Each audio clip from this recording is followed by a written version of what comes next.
Assalamualaikum warahmatullahi wabarakatuh. Di pertemuan kita kali ini, kita akan membahas mengenai menampilkan sikap yang sesuai dengan hukum. Mari kita akan mulai masuk ke materi. Di slide pertama, kita akan membahas mengenai kepatuhan hukum. Di sini ada tulisan bahwa hukum dibuat untuk dipatuhi. Pemerintah tidak semerta-merta membuat sebuah aturan kecuali untuk dipatuhi oleh masyarakatnya. Kenapa masyarakat harus mematuhi hukum, harus melaksanakan hukum?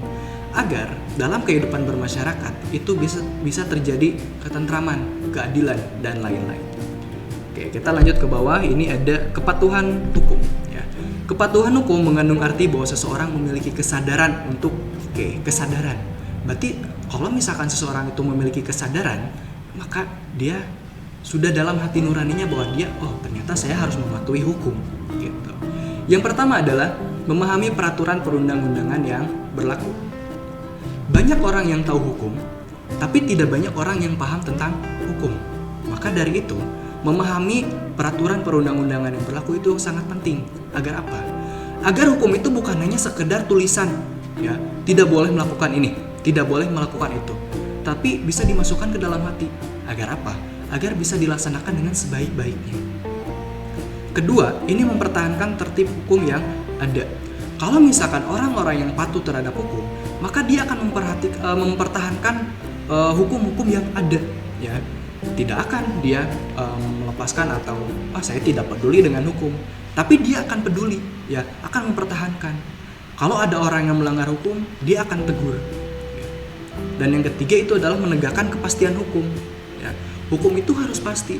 Jangan sampai ada standar ganda dalam hukum.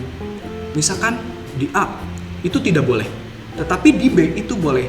Nah, hukum itu tidak boleh seperti itu. Hukum itu harus bersifat universal. Ya. Dan yang ketiga itu menegakkan yang tadi, ya, menegakkan kepastian hukum. Hukum itu harus pasti, harus jelas. Itu tentang kepatuhan hukum. Next, kita akan masuk ke sikap yang sesuai dengan hukum.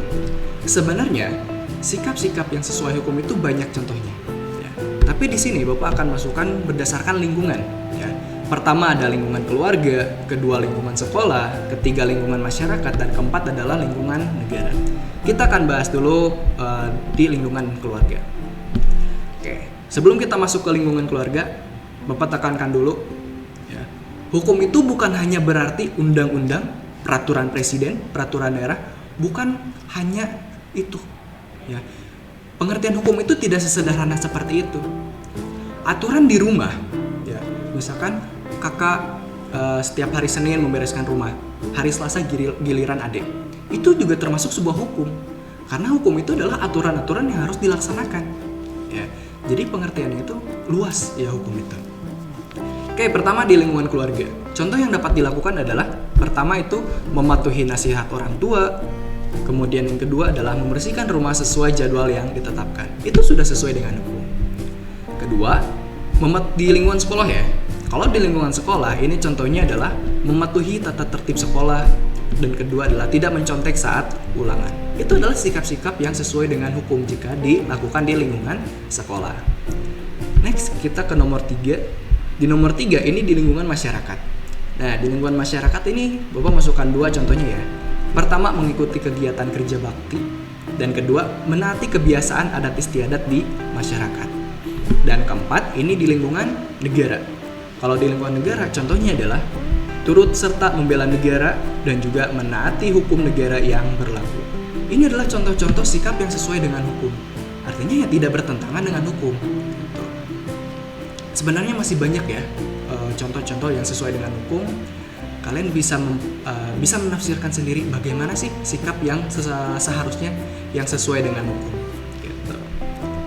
Oke, next kita akan masuk ke sikap yang bertentangan dengan hukum. Nah, ini pun mungkin kalian sudah paham, ya, apa-apa saja contoh-contoh sikap yang bertentangan dengan hukum. Artinya, ketika dilaksanakan maka akan ada akibat hukumnya, baik itu di penjara atau mendapatkan denda atau apapun itu. Contoh pertama, pembunuhan. Pembunuhan itu termasuk ke dalam sikap yang bertentangan dengan hukum. Ya, sudah jelas bahwa pembunuhan itu dilarang. Tapi kalau misalkan melakukan pembunuhan, ya berarti dia sudah melakukan pelanggaran hukum. Kedua, pencemaran nama baik. Itu pun sama. itu adalah sikap yang bertentangan dengan hukum. Kita tidak boleh menjelek-jelekan orang lain. Ketiga, pencurian. Pun sama dengan pencurian, bahwa pencurian itu termasuk sikap yang bertentangan dengan hukum. Ya. Dan keempat, pembegalan. Ini sudah jelas ya, dia melakukan pelanggaran hukum atau sikap yang bertentangan dengan hukum. Oke, next. Kita akan masuk ke jenis hukuman. Nah, tadi kan di awal kita sudah membahas bahwa sikap yang sesuai dengan hukum seperti apa, kemudian sikap yang bertentangan dengan hukum seperti apa. Nah, ini kita berbicara mengenai sanksi, ya. Gitu. Kalau misalkan ada yang melanggar hukum atau melanggar aturan, pasti ada sanksinya. Nah, sanksinya apa? Kita akan bahas di sini. Nah, sanksinya ini ada dua.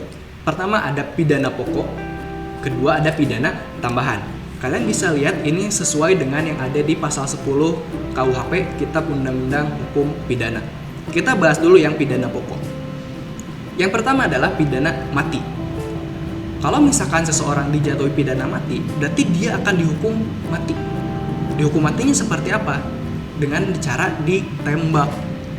Ya, gitu. Biasanya orang yang dijatuhi pidana mati adalah orang-orang yang kasusnya luar biasa. Contoh, pengedar narkoba itu dihukum mati. Kemudian pelaku pengeboman yang beberapa tahun kebelakang itu rame, teroris, ancamannya hukuman mati. Ya. Itu adalah contoh-contoh perilaku yang ancaman hukumannya adalah pidana mati. Nah, di bawah pidana mati ini ada pidana penjara. Pidana penjara pun ini dibagi jadi dua. Pertama ada pidana seumur hidup penjaranya, dan kedua ada pidana penjara sementara. Oke, kita bahas dulu yang seumur hidup. Di masyarakat, ini ada dua anggapan mengenai penjara seumur hidup. Anggapan yang pertama adalah dihukum seumur hidup adalah sesuai dengan usia si terdakwa atau sesuai dengan usia terpidana. Kalau misalkan si terpidana ini dia umurnya 25 tahun, dia akan dihukum 25 tahun juga. Itu anggapan pertama. Anggapan kedua mengenai hukuman seumur hidup adalah dia akan berada di penjara sampai dia meninggal. Nah, ini terkadang menjadi bingung ya di masyarakat seperti apa. Tapi yang benar adalah pendapat yang kedua. Ya. Hukuman seumur hidup adalah di penjara sampai dia meninggal. Ya. Oke, kemudian ada penjara sementara. Kalau sementara ini maksimal 20 tahun dan minimal 1 tahun penjara.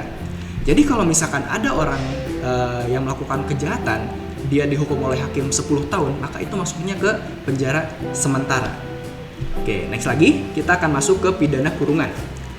Nah, kalau kurungan ini versi lebih sederhananya dari pidana penjara, yaitu maksimal 1 tahun dan minimal 1 hari. Ya.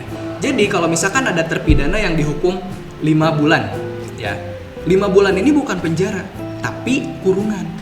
Ya, itu yang membedakannya. Kalau kurungan minimal 1 hari, maksimal 1 tahun, tapi kalau penjara itu 1 tahun sampai 20 tahun, itu yang sementara. Ya. Nah, ada satu lagi nih, yaitu pidana denda.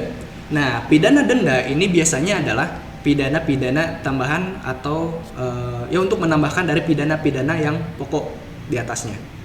Atau bisa juga, ya, pidana denda ini diberikan kepada orang-orang yang melakukan tipiring. Nah, apa nih tipiring? Tipiring ini adalah tindak pidana ringan. Contohnya, misalkan di jalan mengendarai sepeda motor tidak bawa STNK, itu termasuk pelanggaran hukum. Itu melakukan tindakan pelanggaran pidana, ya. Tapi masuknya ringan dan hukumannya apa? Itu biasanya denda, gitu. Itu pidana pokok ya. Dan ada satu lagi, yaitu ada pidana tambahan. Nah, pidana tambahan ini adalah tambahan-tambahan dari pidana pokok. Jadi biasanya orang kalau misalkan melakukan tindak kejahatan, ya, yang mungkin dampaknya besar, itu biasanya akan diberikan pidana pokok dan pidana tambahan. Oke, yang pertama itu pencabutan hak-hak tertentu. Ya, misalkan gini, yang melakukan pelanggaran hukum atau yang melakukan tindakan kejahatan adalah anggota PNS. Ya, kalau misalkan dia melakukan kejahatan, hak-hak dia sebagai anggota PNS itu akan dicabut. Ya, nah, contoh mobil dinas itu bisa dicabut. Nah, tunjangan itu bisa dicabut. Itu maksudnya pencabutan hak-hak tertentu. Kedua, ini ada penyitaan barang-barang tertentu. Biasanya ini diterapkan kepada narapidana koruptor. atau yang lain pun bisa, ya. Nah, kalau misalkan yang koruptor, kita bahas koruptor ya. Kalau yang koruptor itu misalkan dia membeli sesuatu barang dengan hasil uang korupsi. Nah, ketika ketahuan atau terciduk, si barang-barang yang tadi dibeli itu bisa disita, ya, diambil oleh negara. Karena itu dibeli menggunakan uang negara, bukan hak dia. Itu bisa. Dan ketiga, ada pengumuman keputusan hakim. Ya, ini adalah pengumuman yang diberikan oleh hakim, biasanya diberikan setelah pengumuman pidana pokok dan pidana tambahan. Ya. Oke, itu mungkin materi yang bisa Bapak sampaikan. Semoga kalian bisa paham dengan materi yang Bapak sampaikan. Terima kasih. Bapak cukupkan. Assalamualaikum warahmatullahi wabarakatuh.